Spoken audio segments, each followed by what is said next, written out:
Hey everyone, welcome back to The Tent, your place for politics, policy, and progress. I'm Daniella Gibbs-Leger. And I'm Colin Seeberger. Daniella, they say that April showers bring May flowers, but here we are halfway through the month, and it's still pouring. I mean, it's so gray, it's so rainy, and look, I know we're in a drought situation here, but the constant rain is really gloomy and depressing. I don't love it, Colin. No, I mean, it was all right there for a few weeks where it was it felt like all the showers were happening overnight and then the days were going okay. Mm-hmm. But yeah, I mean, every day I'm waking up and it's just gray. And it's just a little shower, but gross. All day long. I can't take it anymore.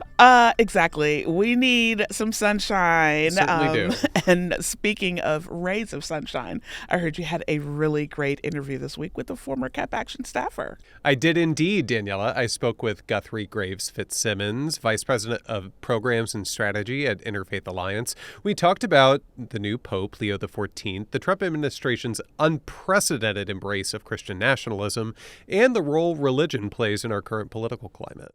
Well, I can't wait to give it a listen, but first, we have to get to some news. We certainly do, Daniella, because while it may already be pouring here in D.C., there's another storm brewing in Congress that could wreak havoc on the whole country. This week, House Republicans are holding markups on their partisan tax and budget bill, something they were supposed to do last week before some members got some cold feet and they had to delay. And while I, for one, was hoping that they might find some common sense or, I don't know, talk to a constituent before coming back to the table, I should have known that was never going to happen. You really should have known that, Colin. It certainly was not. Because based on analysis from the Congressional Budget Office, an independent nonpartisan agency, under House Republicans' proposals, 13.7 million more people would be denied health insurance. Let me say that again. Nearly 14 million more people in the United States will be forced to live without health insurance if Republicans get what they want. Shocking, right? Yeah. Deja vu from 2017 or, I don't know, any year. Any other year. Yeah. To put that in context, we're talking about seeing a roughly 50% increase in the number of uninsured people in the United States under these House Republican plans. It's really no wonder why leaders of major hospital systems, including rural health providers, are dunking on these cuts to Medicaid. Let's not forget, many rural hospitals are some of the biggest employers in their area, which means if these hospitals close, not only could people lose access to health care, their employees lose their jobs too, all because of MAGA Republicans. But these plans wouldn't just lead to hospitals having to shut their doors and millions of hardworking Americans losing their health care. The plan also includes new, never-before-seen, out-of-pocket costs for people on Medicaid. Republicans are also proposing to let enhanced premium tax credits expire, which will cause health insurance premiums for millions of Americans to skyrocket next year. And if that wasn't bad enough, their cuts to food assistance programs would kick millions of Americans, many of them kids, off of SNAP and be forced to go hungry. We'd see 27,000 grocery stores in this country at risk of closure because of these cuts. And we know that these are going to exacerbate food deserts in rural and urban communities alike. To add insult to injury, they're gutting these services so that they can pay for tax cuts for the ultra-wealthy. We're talking about $1 trillion in tax cuts going to the richest Americans if House Republicans get their way. This is the single largest transfer of wealth from the working class to the ultra-rich in American history. And look, there are so many problems with this plan that you didn't even mention, that they're also going after the tax credits that incentivize companies to invest in clean energy projects.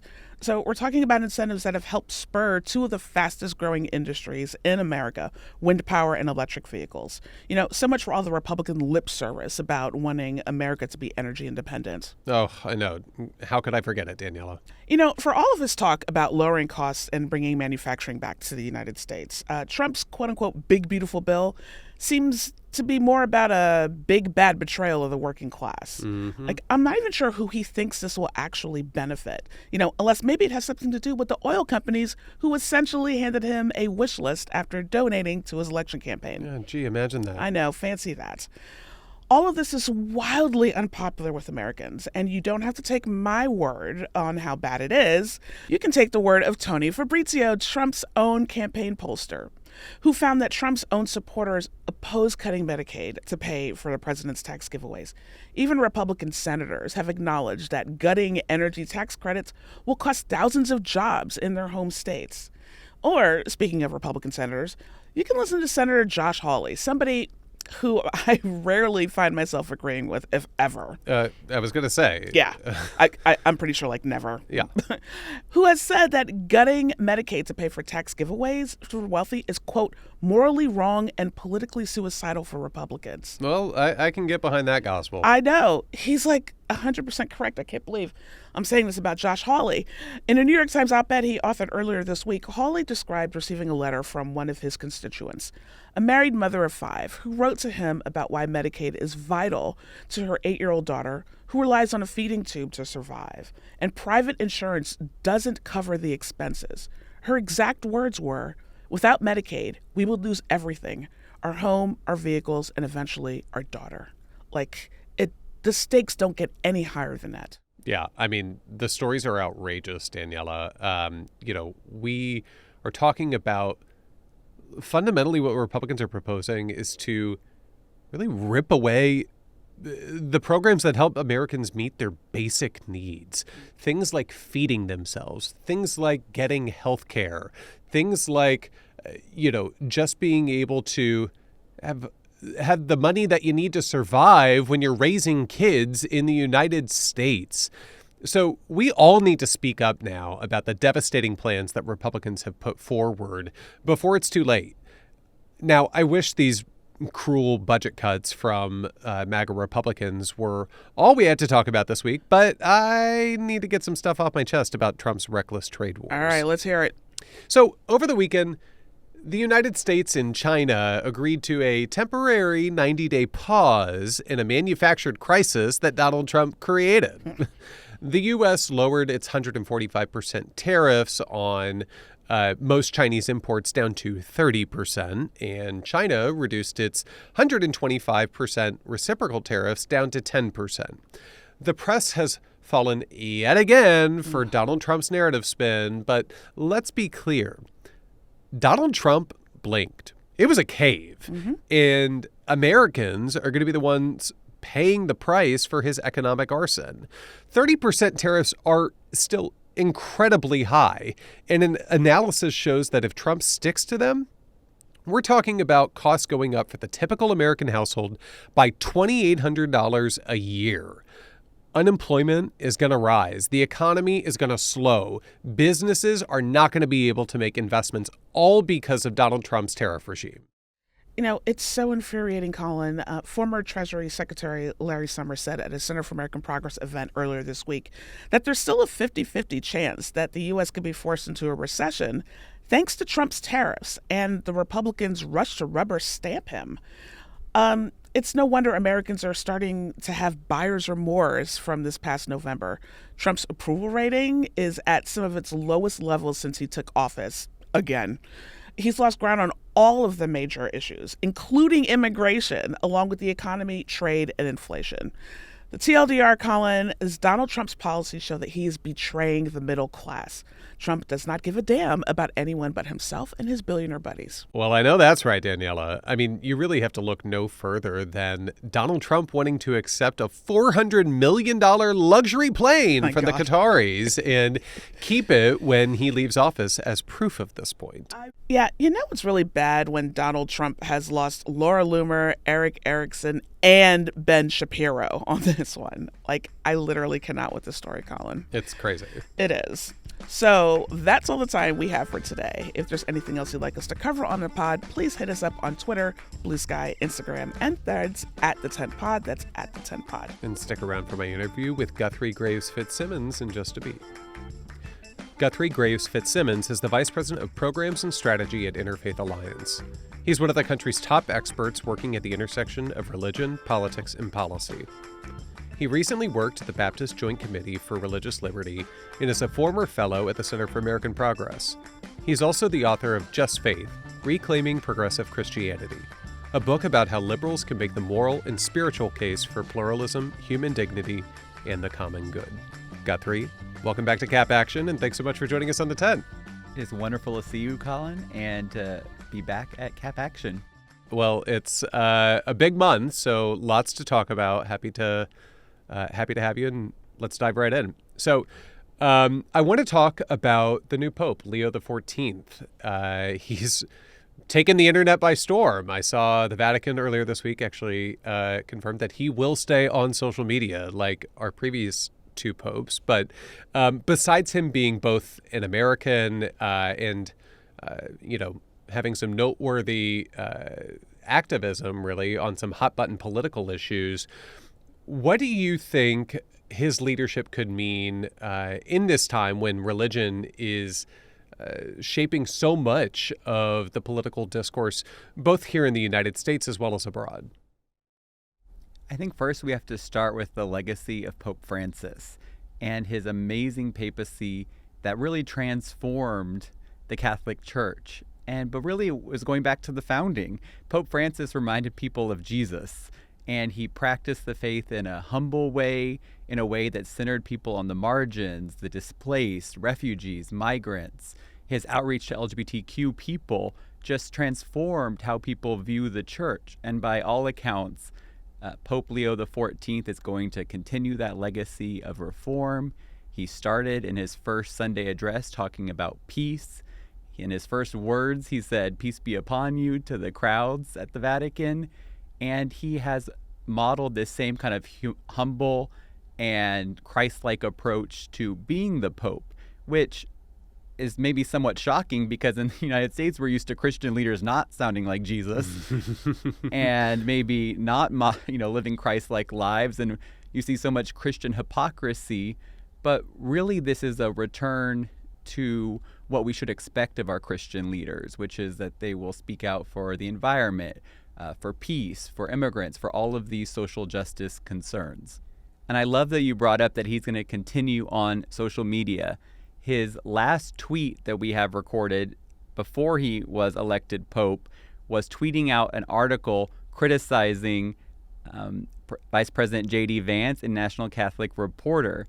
And so this is an amazing dynamic that there is no ability to kind of skirt around papal condemnation of this Trump-Vance administration. He is an American. He knows the American politics. He understands how important it is for Catholics in particular to speak out at this moment, and he's going to continue doing it. There is less distance than there was before between the Vatican and U.S. politics, and I think from all the evidence we have, of course, people change when they become Pope, but from all the evidence we have, there's going to be a huge supporter of, especially around immigration and climate change and peace, that is going to be very intimately linked to U.S. politics. Well, talking about the role of the church in our lives today, I do want to pivot to the Trump administration. They've made, kind of a lot of headlines talking about religious freedom as, citing it as a reason for some of their more egregious attacks. Recently, they've launched unprecedented attacks on American universities' independence in the name of fighting anti-Semitism. I have to note that even the Anti-Defamation League, which has been, one of the more outspoken opponents of anti-Semitism, has said that the administration's actions really go too far and, are not targeted and will have real devastating consequences on many, many people. So I'm curious to get your perspective. How do you see these attacks impacting students in their right to free speech? And is this really about religious freedom? The short answer is no. It's not about religious freedom. It's about a religious justification for authoritarianism. And as we see the Trump administration target anyone that disagrees with it, we especially see it targeting students and targeting free speech and targeting colleges and universities that won't align themselves with the administration. Anti-Semitism is a problem, and the federal government should be committed to addressing anti-Semitism. In fact, the Biden administration issued the first ever national strategy to counter anti-Semitism. So this is a real problem that is not aided by what the Trump administration is doing. I'm glad you referenced ADL. There was another statement that came out from a broad range of Jewish organizations that was organized by the Jewish Council for Public Affairs. And I wanted to just read from some of it, which is, in recent weeks, escalating federal actions have used the guise of fighting anti-Semitism to justify stripping students of due process rights when they faced arrest and or deportation, as well as to threaten billions in academic research and education funding. These actions do not make Jews or any community safer.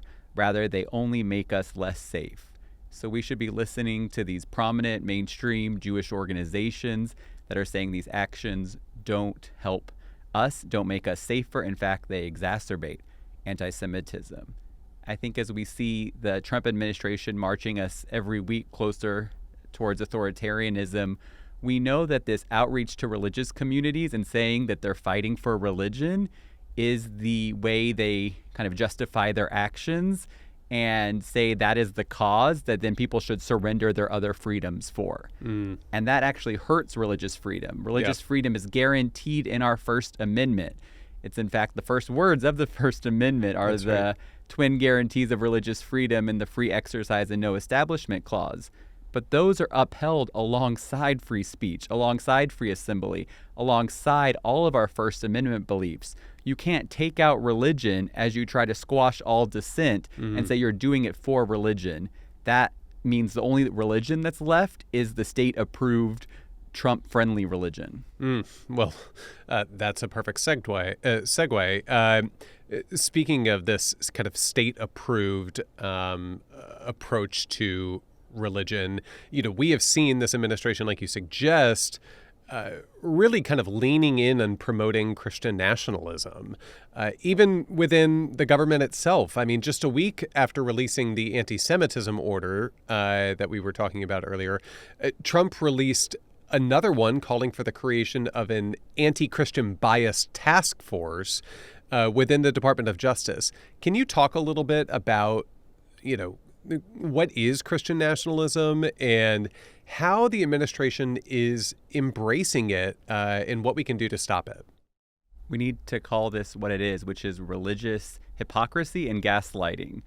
Talking about religious freedom advocates while not just misusing and weaponizing anti-Semitism, but then attacking Christian leaders from the very beginning of the administration. I'm sure your listeners will remember that Bishop Marianne Budde of the Episcopal Diocese of Washington gave a very nice, humble address and plea for mercy for LGBTQ people and for immigrants.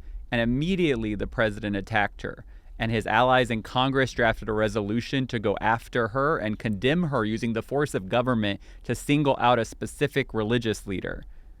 Then they went after the Catholic bishops. J.D. Vance said that implied that the bishops were after their bottom line rather than serving migrants. And then Elon Musk went after the Lutheran Social Services in part of his Doge crackdown. And so across these early actions of the Trump administration 2.0, we see repeated animus towards any Christian that steps out of line with their agenda. And yet they do this while they simultaneously tap Attorney General Pam Bondi to create an anti-Christian bias task force. What is that? The first place Pam Bondi should be looking for anti-Christian bias is in the West Wing. Oh. She is tasked with bringing together an interagency panel, and they had their first meeting a few weeks ago to expose anti-Christian bias. They're creating hotlines so far we've heard about the Department of Veterans Affairs and Department of State, where employees in the federal government are supposed to report on each other when they see attacks on Christians. There is no widespread problem of Christians being attacked for their faith in the United States. My organization, Interfaith Alliance, put out a letter from 26 Christian leaders denouncing this effort because, one, it minimizes actual anti-Christian persecution. All around the world, our siblings in Christ are persecuted for their faith, can be killed for their faith, are hiding, and are trying to flee countries where they're persecuted for their faith. The Trump administration has shut the door on people fleeing those countries for actual Christian persecution. And then it creates and manufactures this problem of anti-Christian bias in the United States, which doesn't exist. And so that's a long prologue into getting back to your question about what is Christian nationalism. Christian nationalism is an ideology that conflates American and Christian identity and privileges Christians in law and policy. But it's a very specific form of Christian. It alludes back to our founding of the United States as a Christian nation, a nation for Christians.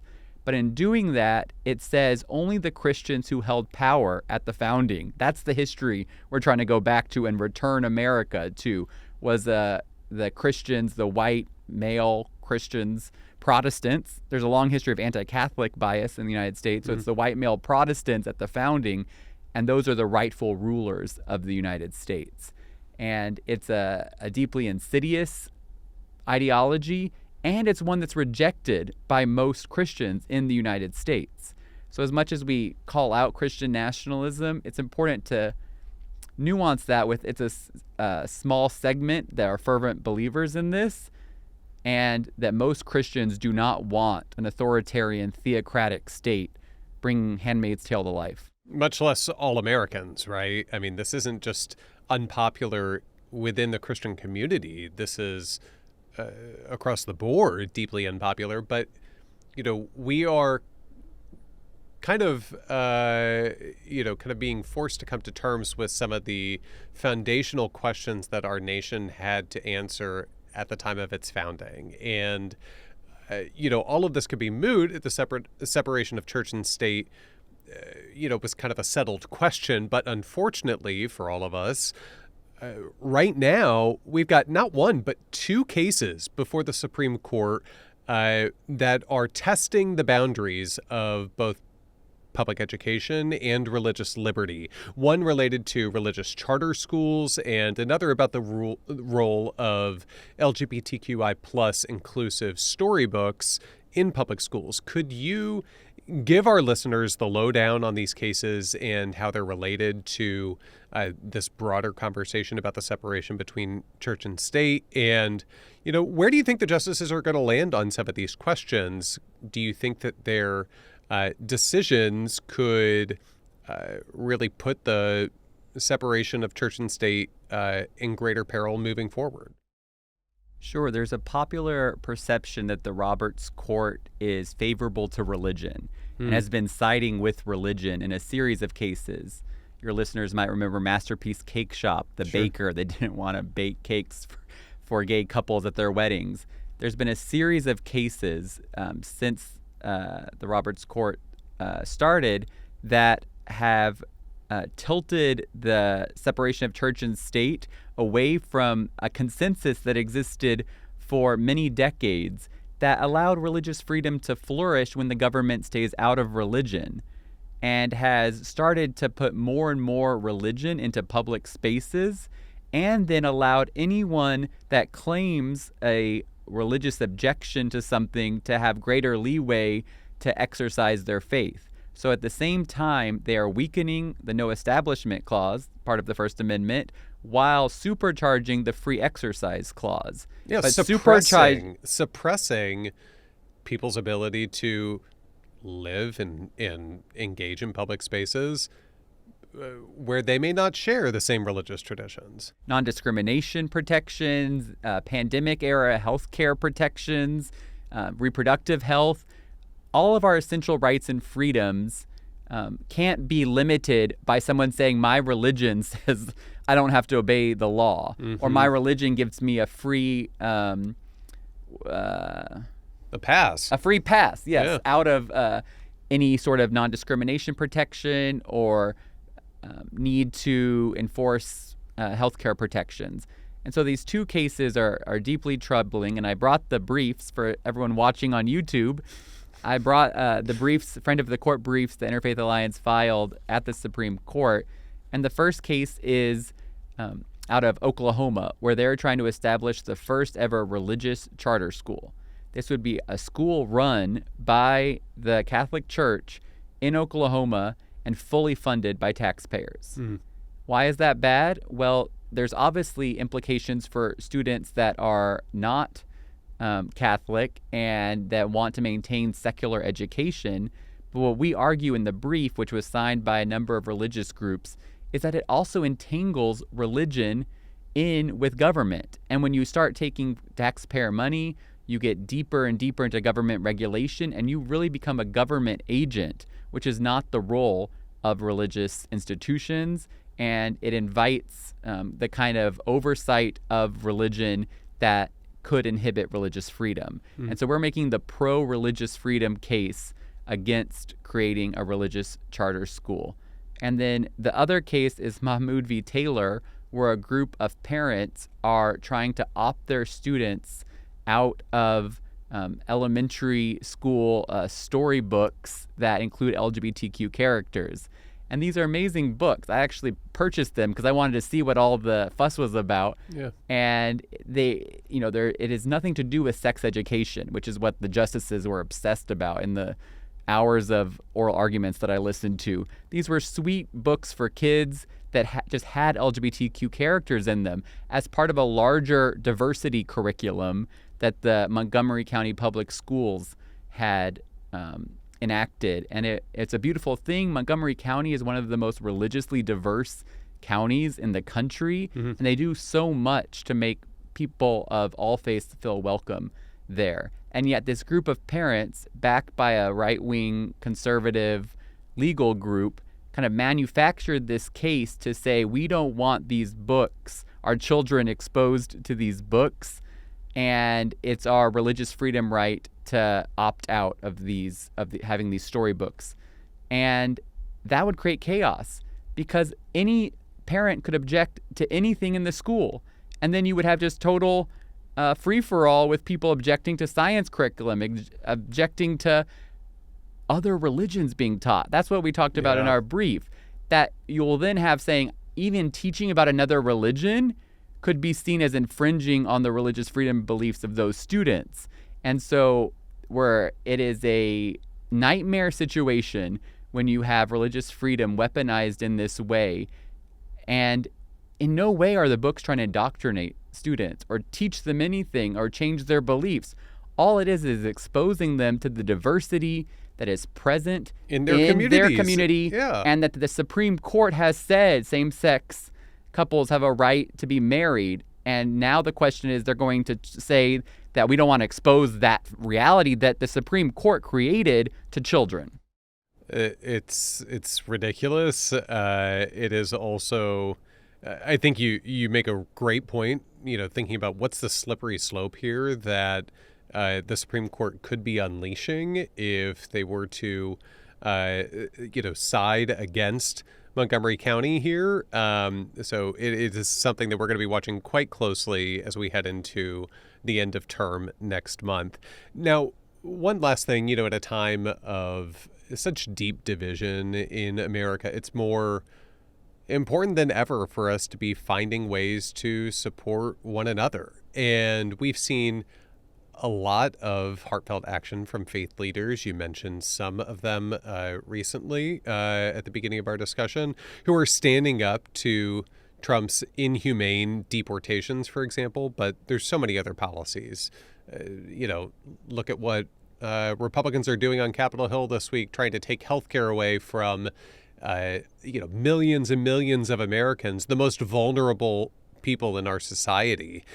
How should progressives continue this momentum with the faith community and really think about broadening the tent, to be more inclusive of their voices and perspectives, while also, mobilizing folks as we move forward and try to chart a better direction for the country?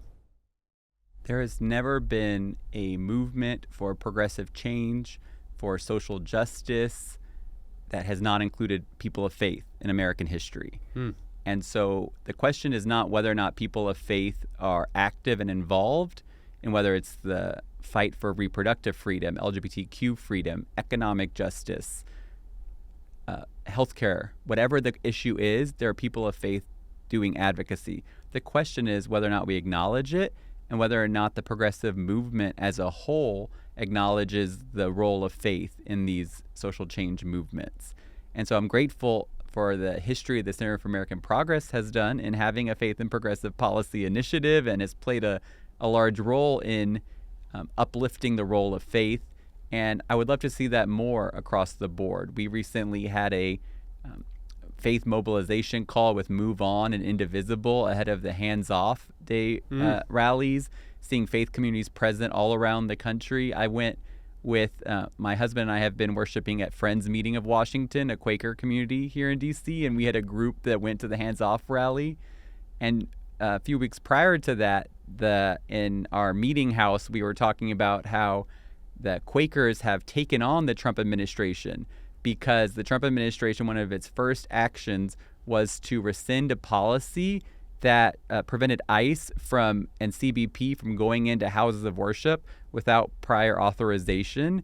And Trump lifted that policy so that then immigration arrests and officers could just storm in to houses of worship and desecrate them.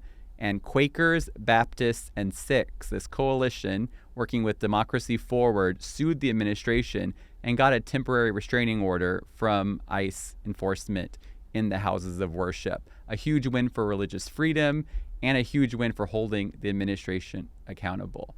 I find hope in so many faith leaders are having courage right now.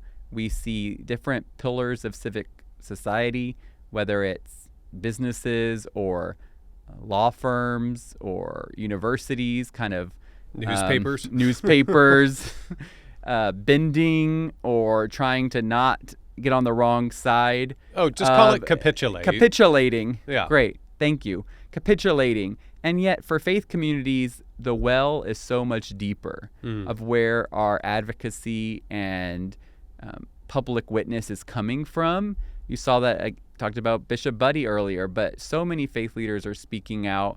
And I think that is one of the most critical pillars of our societal infrastructure. And if we lose that, if the only faith leaders that are willing to speak out are the Trump sycophants and the people that, he always gathers a bunch of people around him and lays hands on him, and if those are the only faith leaders we see and we lose that faith voice, that would be a hugely alarming development for our resistance to authoritarianism. But thankfully, so many faith leaders are speaking out right now. Well, on that positive note, I think that's a great place for us to end. Guthrie, thanks so much for joining us on The 10. Thank you, Colin. Well, folks, that's going to do it for us this week. Please be sure to go back and check out previous episodes. Before we go, Colin, we got to talk about Chicago Pope. Chicago Pope. Oh my gosh, it's been so fun. Yes. I think some of my favorite highlights so far, or people have been talking about is the Vatican going to get deep dish pizza now? I mean, new things are coming if you live in Rome. Yes, exactly. The first papal college basketball bracket, perhaps. Perhaps. Yes, yeah. He is a Villanova alum. It's been wild. Now, he hasn't lived in the States for like 20 years, I believe. I think that's he right. speaks 4 or 5 different languages. I've lost track. Yeah, I know. But he's still an American, and when you hear him speak English, it is so bizarre. Yeah. To have a pope speak in an American accent. I just still can't believe it. I've been loving all the memes. The internet they just remain undefeated when it comes to creativity. Given the goods. It's so amazing. Yeah. But also I have to take a little bit of joy in some of the meltdown among the MAGA folks. They're like, we got a woke pope again. Bless their hearts. I guess this is the first time that, America First has been a thumbs down for folks on the far right. But yeah, I mean, it's exciting. And I gotta say, I was caught off guard and surprised when the news dropped. Me too. I really thought that my friends were wrong when they said it's an American. I was like, no way, that's like not possible. Like they would never do that. And lo and behold, here we are. I think that Pope Francis is probably pretty pleased with the selection. I would say so. Yeah. Well, speaking of other things that may have caught you by surprise, we are in the thick of both baseball and hockey playoffs. Baseball. And basketball. Sorry, did I say baseball? You did. I'm sorry. Okay, it has been a week. It has, in all fairness. We are in the thick of basketball and hockey playoffs. Yes. And the New York Knicks are one game away from going to the conference championship. The New York Knickerbockers, who I might remind folks have, I believe, 3 players from Villanova on the squad. So I'm not saying that they're like divinely blessed by the Pope, but I'm not saying that they're not. Anything's possible. Anything is possible. Like I've been a Knicks fan since birth. I like the Wizards because I live in DC, but like I'm a Knicks girly, which means that I've had my heart and spirit crushed consistently by this team, and usually by the likes of the Chicago Bulls and the team that if we win against the Celtics, we will be facing, which are the Indiana Pacers. So like we got one more game. We gotta see it out. We gotta close out Boston, and also hate the Celtics. But it's pretty exciting to see this team. They're playing really well, and we'll see. Well, I am looking forward to next season. I don't know whether you saw, but the Mavs look like they have a phenom coming to make it make sense, Colin. I mean, after getting rid of Luka, we had to be blessed with some new recruit. I'm sorry. They need to redo the NBA draft, throw it in the trash. How does a team like the Mavs get the number 1 pick and you have the Wizards who are like, we've stunk all year? Sorry, I'm not sorry. Oh, it's terrible. I'm sorry. But speaking of Dallas sports, yes, the Dallas Stars are up 3-1 over Winnipeg in the second round. And if they win, much like the Knicks, they will also advance to the conference championship. So super stoked. I have been staying up way too late because these games are on the West Coast. Yeah. And oh my God, I can't do it anymore. We have to get to the next round. Because I'm just exhausted. I know. Come on, like do it for Colin's sleep schedule, please. Please, Dallas. Yeah, it looks like the Caps are about to be out if they aren't already. So they had a good run. So maybe I'll throw my support behind your team just because I don't really care about the rest of the games. Welcome aboard. Sure. On that note, we are out of here. Everybody, please take care of yourselves, and we will talk to you next week. The Tent is a podcast from the Center for American Progress Action Fund. It's hosted by me, Daniella Gibbs-Leger, and co-hosted by Colin Seeberger. Kelly McCoy is our supervising producer. Mishka Espy is our booking producer, and Muggs Leone is our digital producer. Jacob Jordan is our writer. Hive Fan, Olivia Mowry, and Tony Pandolfo are our video team. Views expressed by guests of the Tent are their own, and interviews are not endorsements of a guest's perspectives. You can find us on YouTube, Apple, Spotify, Google Play, or wherever you get your podcasts.